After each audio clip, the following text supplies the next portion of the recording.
Hello everyone, so welcome you all on the YouTube channel of Success Tree Himachal. I am Naina and this is your science class. जैसा आप सभी को पता है हमारी daily 5 PM classes रहती हैं जो आपके अपकमिंग एग्जाम जैसे नायब तहसीलदार, अलाइड और HPS के लिए बहुत ही रेलेवेंट हैं और इम्पॉर्टेंट है। तो आज हम साइंस का कंपोनेंट डिस्कस करने वाले हैं। तो होपफुली आप सभी इन क्लासेस को जो है वो डेली रेगुलर बेसिस पे फॉलो कर रहे हो। ओके चलिए सो स्टार्ट करते हैं अपनी class and this is your first question जिसमें आपसे पूछा गया है that the movement of food in phloem is called. आप सभी को पता है जाइलम और फ्लोएम के बारे में। These are part of your complex permanent tissues. तो यहाँ पे पूछा गया है कि जो मूवमेंट ऑफ फूड होती है इन फ्लोएम उस प्रोसेस को हम क्या कहते हैं, ट्रांसपीरेशन, ट्रांसलोकेशन, रेस्पिरेशन या फिर इवेपोरेशन। आप सभी को ये भी पता है कि जाइलम जो है वो जाना जाता है अपनी movement of water and minerals के लिए और फ्लोएम जाना जाता है मूवमेंट ऑफ फूड के लिए।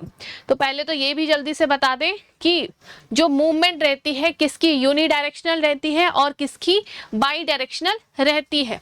बाकी इस क्वेश्चन का राइट आंसर होगा आपका translocation. The transportation of soluble products of photosynthesis through phloem is called translocation. और ये भी बात याद रखना कि जो फ्लोएम है उसकी जो मूवमेंट रहती है वो बाई डायरेक्शनल रहती है, ठीक है, अपवर्ड भी रहेगी और डाउनवर्ड भी रहेगी, जबकि फ्लोएम जो जाइलम है उसकी डायरेक्शन रहती है यूनिडायरेक्शनल। ठीक है, चलो होपफुली आप सभी ने इसको करेक्ट मार्क किया हो। चलिए नेक्स्ट क्वेश्चन पे चलते हैं। देखिए इसमें आपसे पूछा गया है प्लांट हार्मोन से रिलेटेड क्वेश्चन। ठीक है, प्लांट हार्मोन से रिलेटेड क्वेश्चन आपसे पूछा गया है। The fall of mature leaves and fruits from plant is triggered by which of the following substance. जी, आप सभी को ये भी पता होगा जो प्लांट की एक्सट्रीशन की प्रोसेस होती है उसमें से एक this is one of them. ठीक है, जो फॉल ऑफ लीव्स रहती हैं और fruits ripening and shading of leaves and gums resin. ठीक है, तो वो भी हम इसमें पढ़ते हैं। बट यहाँ पे आपसे स्पेसिफिकली पूछा गया है कि इस प्रोसेस में मतलब जो फॉल ऑफ लीव्स रहती है उस प्रोसेस में कौन सा प्लांट हार्मोन रिस्पॉन्सिबल है, ऑक्सिन, साइटोकिन, जिब्रेलिन या फिर एब्सिसिक एसिड। जी, सोचे, टाइम ले अपना, उसके बाद आंसर करें। चलिए तो देखिए इसका राइट आंसर होगा आपका एब्सिसिक एसिड। ठीक है, it is known as stress hormone and it promote shedding of leaves and fruit. बाकी आपको पता होगा राइपनिंग ऑफ फ्रूट आपसे पूछा जाता तब आंसर होता आपका इथाइलिन। ठीक है, तो ये भी ध्यान रखना है कि पूछा क्या गया है उसके अकॉर्डिंग आंसर करना है। बाकी मुझे जल्दी से ये भी बताएं आप कमेंट सेक्शन में कि इलोंगेशन ऑफ रूट्स और शूट्स में कौन सा प्लांट हार्मोन रिस्पॉन्सिबल रहता है। ठीक है, चलिए and this is your another question. इसमें क्या बात की गई है, A trait in an organism is influenced by। देखो ट्रेट का मतलब होता है character. Okay, so parental DNA only, maternal DNA only, paternal DNA only, maternal DNA only या बोथ मैटरनल एंड पैटर्नल या फिर नीदर पैटर्नल नॉर मैटरनल। जी, आपने देखा होगा जो पेरेंट होते हैं उनके आगे होते हैं ऑफस्प्रिंग। तो जो ट्रेट्स होते हैं किसी भी ऑर्गेनिज्म के, कैरेक्टर होते हैं, कैरेक्टरिस्टिक्स होती हैं किसी भी ऑर्गेनिज्म की, तो वो किस पे डिपेंडेंट होते हैं, क्वेश्चन में ये पूछा गया है। तो देखो of course answer will be your option number C, both maternal and paternal DNA पे ये डिपेंडेंट होते हैं। ठीक है, तो ये तो हमने पढ़ा ही है बहुत टाइम से, तो very simple question. Next question पे चलते हैं। देखिए इसमें आपने करेक्ट स्टेटमेंट बतानी है। पहले हमेशा मार्क करो पूछा क्या गया है, करेक्ट या फिर इनकरेक्ट। ओके, चलिए इसमें पूछा गया है the fore brain is the main thinking part of the brain. Walking in a straight line, riding a bicycle, picking up a pencil, these are possible due to cerebellum। cerebellum देखो अलग है, cerebellum is a different thing। ठीक है, दोनों अलग अलग है, इनके जो फंक्शन है वो भी अलग हैं। तो जो आपका सेरेब्रम है वो आपको सभी को पता होगा लार्जेस्ट पार्ट होता है आपके ब्रेन का। ओके और जो भी बैलेंस पोस्चर बनाना, वॉकिंग करना, साइकिलिंग करना, उसमें जो बैलेंसिंग का मेजर काम होता है, ठीक है, बैलेंसिंग, और जो आपकी जेस्चर्स रहते हैं उसका जो सारा का सारा फिनोमिना है वो डिपेंड करता है आपका सेरेबेलम पे ही। तो ये बिल्कुल स्टेटमेंट सही है। ओके बाकी जो फोर ब्रेन होता है सेरेब्रम, उसके भी 3 पार्ट होते हैं, हमने पढ़ा हुआ है। तो उसका जो मेन काम रहता है ना वो थिंकिंग का ही रहता है, ठीक है, थिंकिंग पार्ट का ही, डिसीजन मेकिंग पार्ट का सारा इंपॉर्टेंट रोल इसी को कहा जाता है, ठीक है, फोर ब्रेन को। और आपको पता होगा फोर ब्रेन में एक और भी पार्ट आता है इसका, हाइपोथैलेमस। तो हाइपोथैलेमस जो है इसको कहा जाता है master of the master gland, क्योंकि वो पिट्यूटरी ग्लैंड के भी फंक्शंस कंट्रोल करता है, ठीक है। तो देखो ये चीजें हमने बहुत बार पढ़ी हुई हैं, तो होपफुली आप सब रिकॉल कर पा रहे हो मेरे साथ। चलिए अगले क्वेश्चन पे चलते हैं। देखिए अगले क्वेश्चन में आपसे क्या पूछा गया है, that Which of the following statement is not correct, यानी कि इनकरेक्ट स्टेटमेंट आपने बतानी है, ठीक है। Mixed cropping is growing 2 or more crops simultaneously on the same piece of land. Intercropping is growing 2 or more crops simultaneously on the same field is a definite pattern. The growing of different crops on a piece of land is pre-planned succession is known as crop rotation, ठीक है। And these are the example of your mixed cropping जी, Parthenium, Xanthium और Cyprinus जी, ये सारे क्या आपको mixed cropping की grasses लग रही हैं, क्रॉप्स लग रही हैं, बताओ। इनकरेक्ट ही बताना है। देखो बहुत ही सिंपल आंसर होगा, आंसर होगा आपका ऑप्शन नंबर 4, ठीक है, क्योंकि ये सारे क्या है आपके वीड्स हैं, ठीक है, वीड्स यानी कि अननेसेसरी प्लांट्स, ओके जिसकी हमें ज़रूरत नहीं होती है, क्योंकि ये जो हमारी मेन क्रॉप होती है उसका सारा का सारा न्यूट्रिशन, वाटर सारा का सारा एब्जॉर्ब कर लेती है, ठीक है। तो these are unwanted plants and these are the types of different weeds.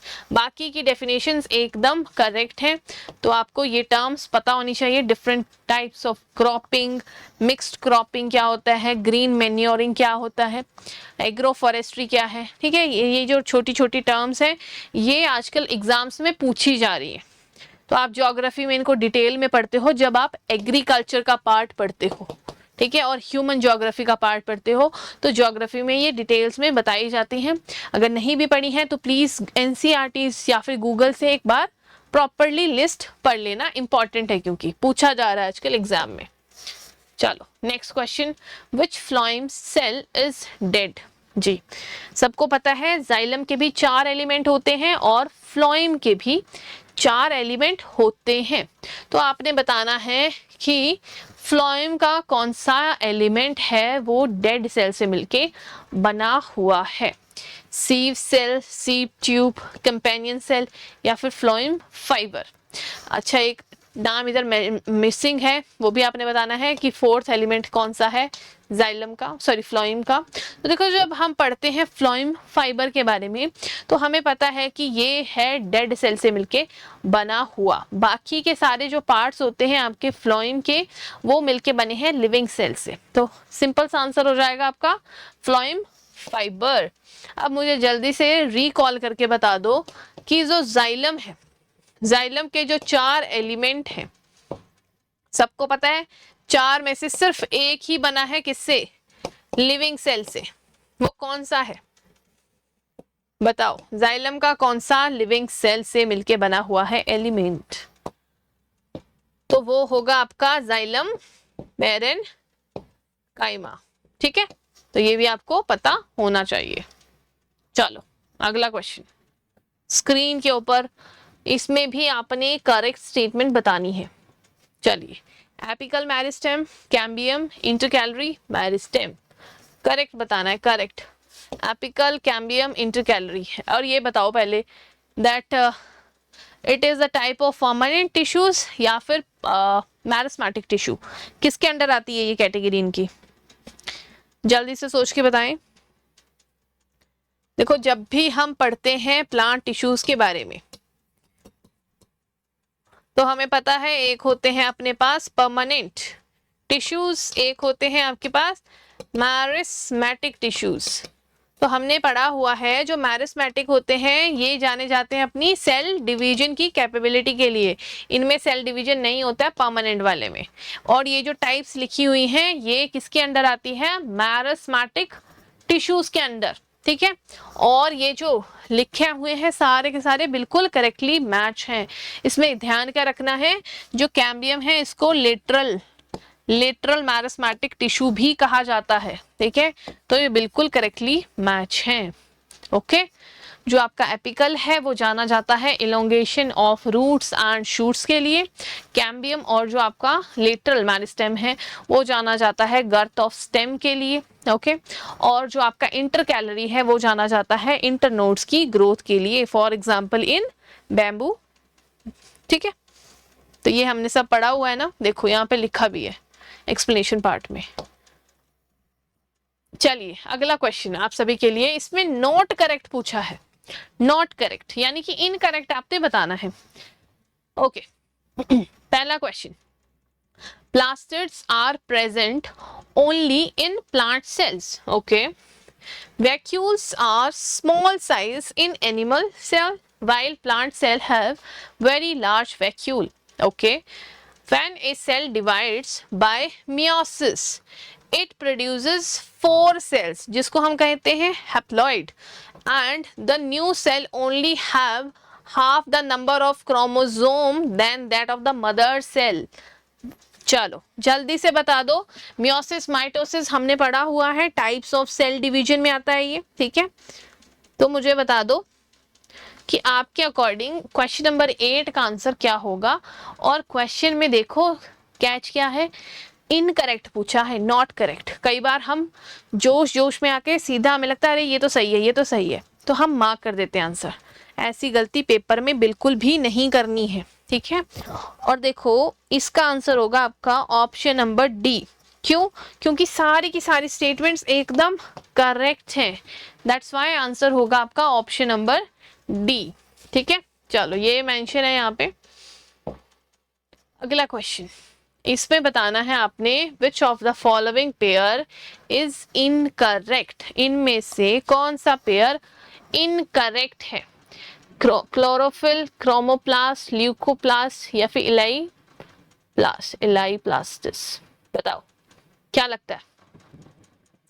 गलत बताना है इसमें भी, देखो ओके। होपफुली अब तक सोच लिया होगा आपने, ठीक है। देखो answer will be your option number D, क्योंकि ये क्या होते हैं, it is a type of your leucoplast और ये होते हैं colourless, that's why answer will be your option number D, okay. चलो बाकी सबने पढ़ा हुआ है ना हमने। देखो जब हम प्लास्टिड्स के बारे में पढ़ते हैं तो हमें पता होता है कि जो प्लास्टिड्स हैं सिर्फ पाए जाते हैं आपके प्लांट सेल में, ओके। प्लास्टिड जो होते हैं वो एब्सेंट होते हैं आपके एनिमल सेल में। और फर्दर इसके हम डिवीजन में पढ़ते हैं, टाइप्स पढ़ते हैं, तो पहला हम पढ़ते हैं क्लोरोफिल के बारे में। क्लोरोफिल में होता है आपका क्लोरोप्लास्ट में होता है क्लोरोफिल, ग्रीन कलर का पिगमेंट, ओके, जो हमें फोटोसिंथेसिस में हेल्प करता है, मतलब प्लांट्स को। Plants being the autotrophic in nature, they perform autotrophic because खाना खुद बनाते हैं, तो ऑटोट्रॉफ्स बोलते हैं उनको, है ना। ह्यूमन बीइंग्स हम हिटरोट्रॉफ्स में आते हैं, ओके, क्योंकि हम सारे डिपेंडेंट हैं खाना बनाने के लिए, ओके। रॉ मटेरियल हम बाहर से ही लेना पड़ेगा, चाहे वो प्लांट बेस्ड हो या एनिमल बेस्ड हो। इसके साथ साथ प्लास्टिड में क्लोरोफिल हमने पढ़ लिया। क्रोमोप्लास्ट होता है, क्रोमोप्लास्ट जो है वो कलर्ड पिगमेंट होता है, कलर्स प्रोवाइड करता है फ्लावर्स में different, okay. And other one is your leucoplast. Leucoplast majorly होता है आपका व्हाइट कलर का, कलर लेस होता है, और वो मेजरली जो फंक्शन परफॉर्म करता है वो करता है स्टोरेज का, ओके। तो ये सब मैंने क्लासेस में इन डिटेल करवाया हुआ है, ओके। चलो होपफुली, और क्लासेस में भी मैं हमेशा यूट्यूब पे भी एक्स्ट्रा ही बताती हूँ, जो मैं क्लासेस में बताती हूँ उसी हिसाब से ही इसमें बताती हूँ। तो प्लीज़ इन चीज़ों का ध्यान रखें, गलती से भी क्वेश्चन रिपीट हो जाए तो आपका वो गलत नहीं होना चाहिए एट एनी कॉस्ट, ओके। चलो वेरी गुड, नाइस। अगले क्वेश्चन पे चलते हैं, क्वेश्चन नंबर 10। देखो, growth and repair of damage tissue involves जी mitotic cell division only, both mitotic and meiotic cell division, mitotic cell division या amitotic cell division only। Basically cell division के बारे में ही पूछा है, हमने पढ़ा है ना मियोसिस और mitosis, these are the two types of cell division. और जब भी हम मियोसिस और माइटोसिस की बात करते हैं तो मैंने कहा है माइटोसिस में बनते हैं दो डिप्लॉइड सेल्स और दूसरे में 4 हैप्लॉइड सेल्स, ठीक है। और जो आपका माइटोसिस होता है जिसमें 2 डिप्लॉइड सेल्स बनते हैं, वो जाना जाता है सेल की ग्रोथ रिपेयरमेंट के लिए, स्टेम सेल की फॉर्मेशन के लिए।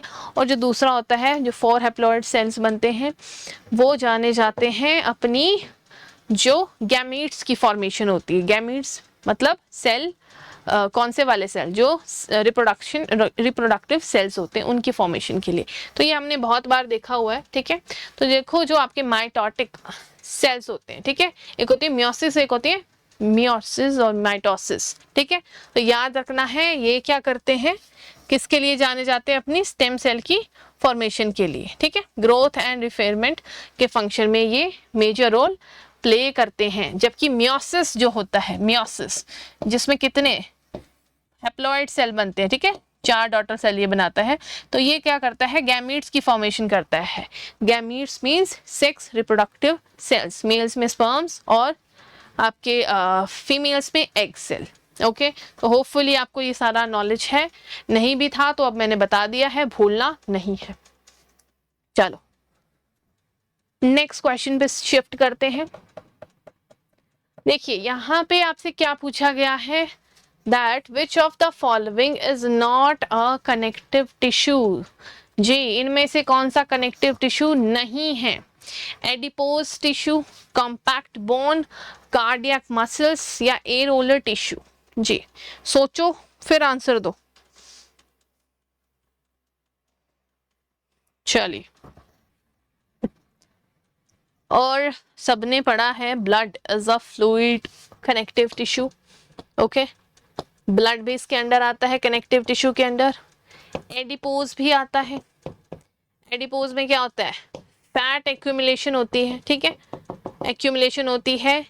इसके अलावा एरोलर टिश्यू, एरोलर टिश्यू क्या करता है, जो गैप्स होते हैं आपकी बॉडी में, गैप्स को करता है फिल, उसमें ये मेजर रोल प्ले करता है। बट आप देखो यहाँ पे कार्डियक मसल्स लिखा हुआ है, अरे कार्डियक मसल्स तो टाइप ऑफ मस्कुलर टिश्यू है।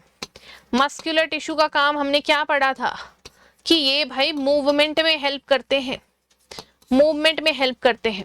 और सोचो अब कि जो हमारी ये कार्डियक मसल्स हैं जो वॉल्स ऑफ द हार्ट में पाई जाती हैं, ये वॉलेंट्री फंक्शन परफॉर्म करती है या इनवॉलेंट्री फंक्शन परफॉर्म करती है, ये क्लासेस में मैंने डिटेल में करवाया हुआ है। देखिए जो आपकी कार्डियक मसल्स होती है ना, ये इनवॉलेंट्री फंक्शन परफॉर्म करती हैं। इनवॉलेंट्री मतलब इन पे हमारा कोई भी कंट्रोल नहीं होता है।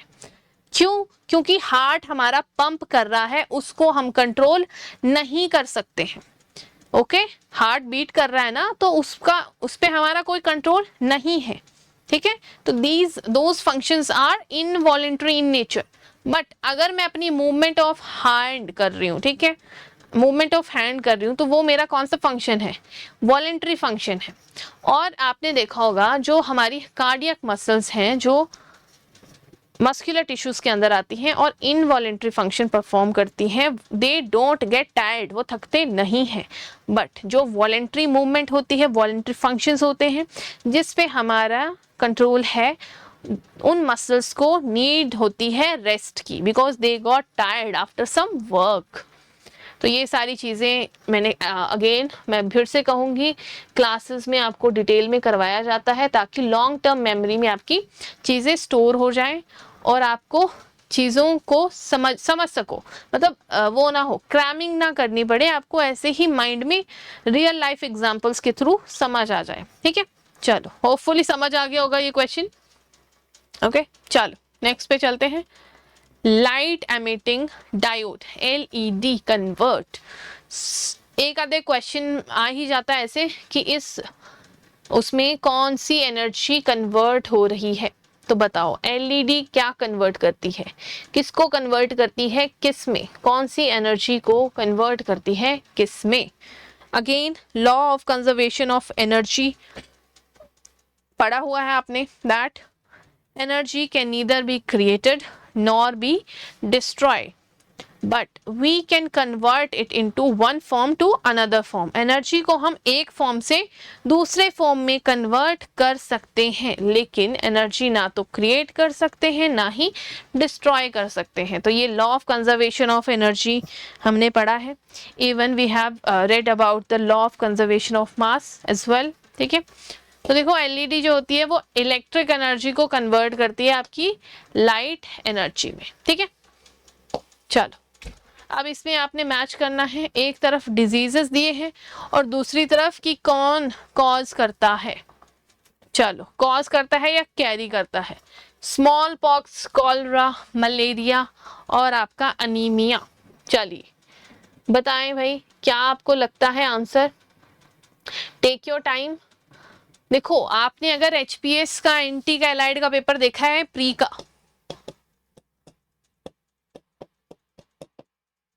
तो देखो इसमें क्या होता है ना, आपको मैच ऑफ द फॉलोइंग बहुत हद तक पूछे जाते हैं और वो इतने मुश्किल भी नहीं डालते। अगर आपको उनमें से एक दो आते हैं ना, एक दो भी आते हैं तो आप इजीली मार्क कर सकते हो। और इसमें हम गलती पता क्या करते हैं, यहाँ तो हम ठीक मार्क कर लेते हैं, यहाँ पे आंसर जब टिक करना होता है वहां पे हम गलती कर देते हैं। तो हमेशा यहाँ पे खुद से वो कर लिया करो कि जैसे मलेरिया है तो फीमेल मॉस्किटो ही कॉज करेगी, हमें इतना पता होना चाहिए, मतलब कैरी करती है ना ये। तो सी का होगा एस, अगर हमें इतना पता है कि सी का होगा एस तो बस इसको पूरा ऐसे मार्क करो और फिर टिक करो और OMR पे फिल करो। ठीक है, ऐसे नहीं कि अच्छा इसका ये और फिर ऐसे ही लगा दिया ए सी, नहीं, हमेशा प्रॉपरली अपने माइंड को एकदम अलर्ट रखो जब भी आप मैच ऑफ द फॉलोइंग कर रहे हो, क्रोनोलॉजी वाले क्वेश्चन कर रहे हो, क्योंकि बहुत क्वेश्चंस इसी फॉर्मेट में पूछे जाते हैं स्टूडेंट को कंफ्यूज करने के लिए। ऑलरेडी प्रेशर में होता है इंसान जब एग्जाम हॉल लाइक सिचुएशन में बैठा होता है, तो माइंड को एकदम अलर्ट रखो ताकि एटलीस्ट सिली मिस्टेक्स ना हो, जो आता है वो बिल्कुल सही मार्क हो। ठीक है, बाकी दिस इज द एक्सप्लेनेशन, मैंने बहुत बार करवाया हुआ है क्लासेस में। चलिए अगला क्वेश्चन देखते हैं।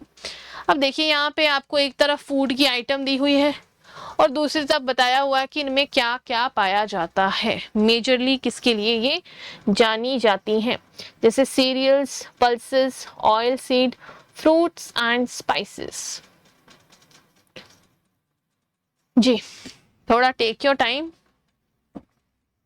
और जब भी हम बैलेंस डाइट का कॉन्सेप्ट पढ़ते हैं तो हमने देखा है बैलेंस डाइट में क्या क्या होना चाहिए, कार्बोहाइड्रेट्स होने चाहिए, कार्बोहाइड्रेट्स होने चाहिए, कार्बोहाइड्रेट्स 40 to 45% प्रेजेंट होने चाहिए क्योंकि वो हमें प्रोवाइड करते हैं एनर्जी, राइट।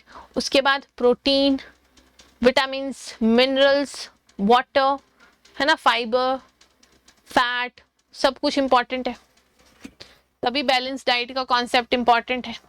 तो देखो इसका राइट आंसर क्या होगा, ऑप्शन नंबर सी। अगर आपको पता होता कि सीरियल्स में होते हैं आपके कार्ब्स और पल्सेस में होता है प्रोटीन, ठीक है, ऑयल सीड्स में क्या होता है फैट, और फ्रूट्स एंड स्पाइसेस में होता है आपके वाटर एंड मिनरल्स, तो आंसर आप इजीली बता देते हैं। ठीक है, और this is the explanation part. चलिए अगला क्वेश्चन,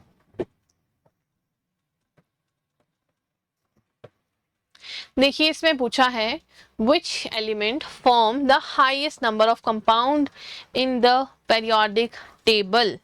अब देखो periodic टेबल में सबसे यूनिक प्रॉपर्टी किस एलिमेंट की है। सबसे पहले तो आपको ये पता होना चाहिए कि सबसे यूनिक प्रॉपर्टीज हैं कार्बन की। बताओ भाई एटॉमिक नंबर क्या है कार्बन का।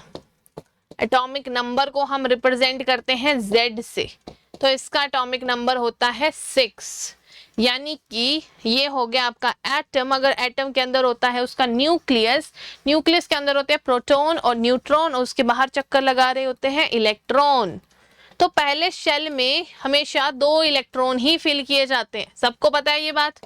पहले शेल में हम सिर्फ 2 इलेक्ट्रॉन फिल करते हैं, तो जब 2 इलेक्ट्रॉन फिल करते हैं उसके बाद 8 इलेक्ट्रॉन फिल करते हैं, ठीक है। या अगर आपका मान लो आइटम है, ठीक है, 2 इलेक्ट्रॉन हमने यहाँ पे फिल कर दिए, ठीक है, एक ये, उसके बाद कितने बच गए इसके पास, 4 इलेक्ट्रॉन है। अब इसको एक स्टेबिलिटी पाने के लिए, स्टेबल पोजीशन पाने के लिए क्या करना होगा, या तो 4 इलेक्ट्रॉन किसी से उधार लेने पड़ेंगे या फिर किसी को देने पड़ेंगे 4 इलेक्ट्रॉन, ताकि ये स्टेबिलिटी पा सके। तो ये क्या करता है, कोवलेंट बॉन्डिंग करता है, ठीक है। क्या करता है, शेयरिंग में बॉन्ड बनाता है, शेयरिंग में बॉन्ड बनाता है, इसलिए ये बहुत ही ज्यादा यूनिक एलिमेंट है और स्पेशल है। अगर मैं इसकी प्रॉपर्टीज की बात करूं कार्बन की, तो टेट्रावेलेंसी है, यानी कि 4 इसके पास इलेक्ट्रॉन है, 4 है इसकी वैलेंसी। और क्या है, कैटेनेशन की प्रॉपर्टी है। कैटेनेशन मीन चेन्स बनाता है, चेन रिएक्शन करता है, ठीक है, विच मेक दिस यूनिक। तो यहीं पे यहाँ सब लिखा हुआ है। ऑलराइट, चलो होपफुली आपको समझ आ गए होंगे क्वेश्चंस, ठीक है, जो भी मैंने बताए। और ये सारे के सारे आपके एग्जाम ओरिएंटेड क्वेश्चन है, ठीक है। चलो hopefully you like today session. बाकी हम जल्दी ही लाइव सेशंस लेंगे।